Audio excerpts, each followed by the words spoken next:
Penderita tuberkulosis atau dikenal dengan TBC seringkali mendapatkan perlakuan tidak menyenangkan atau diskriminasi. Mereka seringkali mendapatkan cap buruk atau stigma dari masyarakat, seperti penyakit kutukan, penyakit keturunan, tidak bisa diobati, dan lainnya. Bahkan ada yang dijauhi atau dikucilkan. Lantas, TBC itu apa sih? Yuk langsung kita tanya ke programmernya.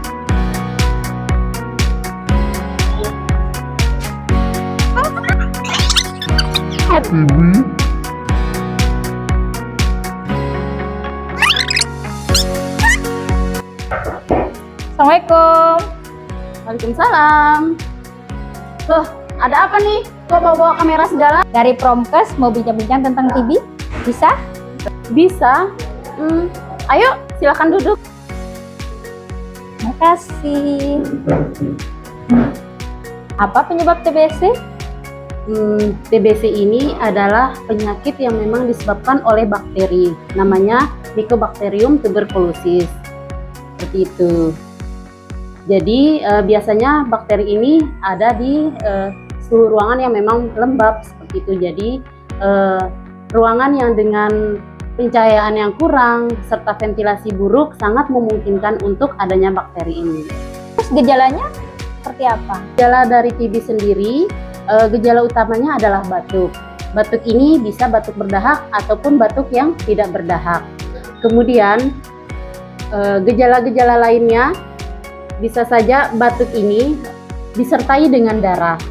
Lalu ada lagi demam meriang. Demam meriang ini biasanya pasien-pasien yang memiliki gejala TB dia merasakan meriang pada pagi dan sore hari. Kemudian batuk ini juga bisa mengakibatkan dia merasakan nyeri dada dan terkadang ada juga yang merasakan sesak napas. Lalu gejala yang terakhir itu penurunan nafsu makan dan ini biasanya disertai dengan penurunan berat badan pada pasien. Bagaimana penularan TBC itu sendiri? Nah, untuk penularan TBC ini, kuman TBC ini akan keluar dari udara melalui droplet ataupun percikan. Jadi, pada saat pasien dengan gejala TBC itu berbicara, bersin, ataupun batuk, kuman ini akan menyebar. Kuman ini dia akan bertahap selama beberapa jam, terutama di tempat yang lembab. Jadi, jika daya tahan tubuh kita memang kuat, insya Allah kita bisa bertahan dan tidak terkena. Tetapi jika pada saat itu imun kita melemah, kita bisa saja terkena gejala dari TBC ini. Bagaimana cara pengobatan TBC? Baik, untuk pengobatan TBC sendiri itu berkisar dari 6-8 bulan ya. Jadi nanti pengobatannya akan dibagi menjadi 2 tahapan. Tahap awal dan tahap lanjutan. Untuk tahap awal itu selama 2 bulan. Kemudian dilanjutkan dengan tahap lanjutan selama 4 bulan. Nah, di mana pasien-pasien yang melakukan ataupun mengambil obat nanti akan kami lakukan follow up. Jadi ada 3 kali follow up selama masa pengobatan tersebut. Untuk pasien-pasien TBC, pengobatannya itu di puskesmas.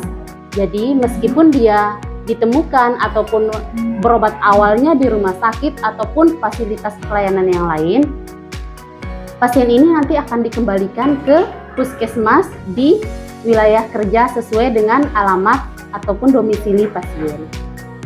Terus, bagaimana cara pencegahannya?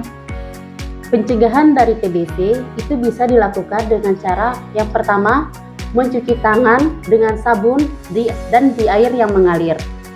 Kemudian yang kedua, memastikan sirkulasi yang baik di dalam ruangan. Jadi ini bisa dilakukan dengan membuka jendela sehingga cahaya matahari bisa masuk ke dalam ruangan.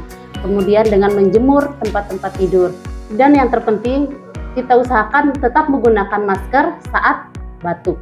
Selanjutnya, tidak membuang dahak sembarangan, lalu menerapkan perilaku hidup yang bersih dan sehat, seperti tidak merokok di dalam rumah, berolahraga yang teratur.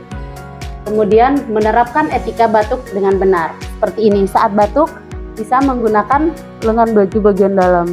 Dan yang terakhir, Untuk ibu-ibu, usahakan anak-anak mendapatkan imunisasi BCG karena dengan BCG memang tidak mencegah penularan TBC, tetapi BCG dapat meringankan gejala TBC. Artinya anak-anak tidak mengalami gejala TBC yang berat seperti meningitis dan TBC miliar. Terima kasih. Selamat Hari Tuberkulosis Sedunia. Ayo giatkan Gerakan Indonesia Akhiri Tuberkulosis dengan komitmen dan aksi nyata.